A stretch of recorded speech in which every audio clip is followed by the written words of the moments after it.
Hello, Mom and Dad Meet World. So we are talking iPad Air. So for full disclosure here, this video is going to age very poorly, except for one part. Apple had just announced that they will be having an iPad event, or what is highly rumored to be an iPad event, on May 7th, 2024. I think it's called Let Loose, with the animation of an Apple Pencil. But right here we have an iPad Air. This is the latest generation iPad Air right here. This is the 10.9 inch with the M1 chip, and you can tell this is actually an iPad Pro case. This is a genuine Apple case right here. But one of the first things that gives it away is this right here. If you take a look at this camera, it is singular lens as opposed to the square dual lens LiDAR sensor and the flash. And then the other part right here, you can tell, is this has a Touch ID sensor as opposed to Face ID. And then when you pop it open via the magnets right here, no Face ID right here, and it is a 10.9 inch screen as opposed to an 11 inch screen.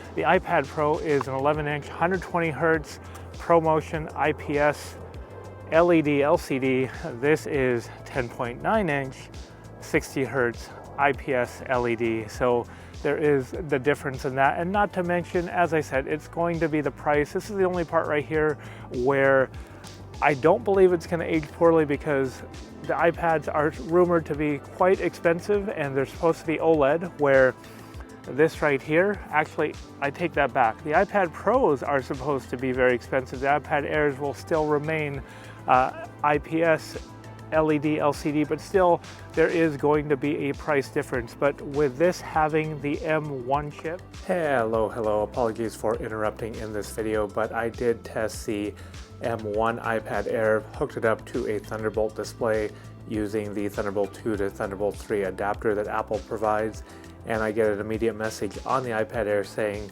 that this iPad is not compatible with Thunderbolt accessories. It even says it on their website. So even though there is an M1 chip in there, it does not support Thunderbolt accessories, only USB-C accessories, so keep that in mind. Pretty much every other iPad Pro accessory, the iPad Pro 11 inch, will be just fine with this. So with this right here, we had actually picked it up for $399 plus the tax and all the stuff that goes along with it. So we're gonna move this out of the way. We actually picked this case up at a thrift store for just like $5 or so, but this is the beautiful pink iPad Air. They only had one color, and this is the one that we picked up, but for $200 off of retail, you know what? You just can't really go wrong with that, can you? But with this right here, another thing that really is going to compare to the iPad Pro, and a lot of people will think about it,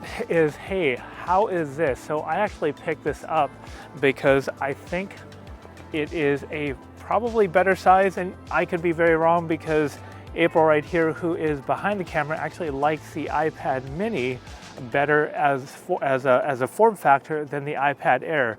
But we had just actually taken this on a trip, and I like using the iPads on the treadmill, especially when out of town.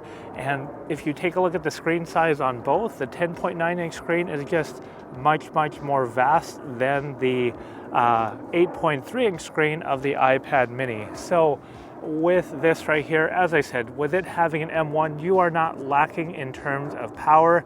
Everything is smooth. The only thing you're really going to notice in difference between this and the iPad Pro, yes, it's going to be that Touch ID right here to get into your apps. But then, I do like having the Face ID as opposed to the Touch ID, but it's going to be fast and responsive. And then the other thing you're going to notice is this does not have 120 hertz ProMotion. So when you're doing things like scrolling through pages, that's the only part where you're really going to notice. That 0.1 inch display does not matter whatsoever, not in this. And you're going to see a little bit chunkier bezels when it comes to the actual screen itself. So I really do think that for $399, so this is the 64 gig iPad Air pink, only model they had, $399, And I think even after the event, the prices will drop. I think that's going to be a really, really good price for what you are getting. Right now, it's up in the air as to what the new prices are going to be and what they're going to drop the older model. But right now, this is still the current generation iPad Air before the Apple Let Loose event on May 7th, 2024. But for myself and my needs, I use it mainly as a media consumption device for Apple News and for YouTube, Hulu, all that fun other stuff. Basically for content consumption, whether it be in bed, on the couch, or away on travel. And to me, this is a very, very good sweet spot.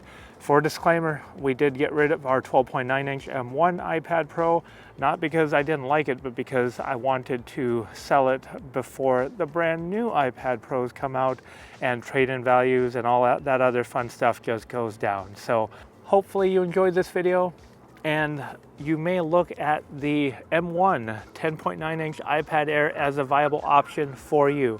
Apologies, I want to show you where we're at. We are actually out here on a marina, right out here, and you could see the beautiful boats and the beautiful mountains behind these beautiful boats. And yeah, the geese and the ducks, they are very prolific out here. You know what? As it should be, because we are out here in the wildlife and on the water. So again, have a great one. Hopefully this added some value.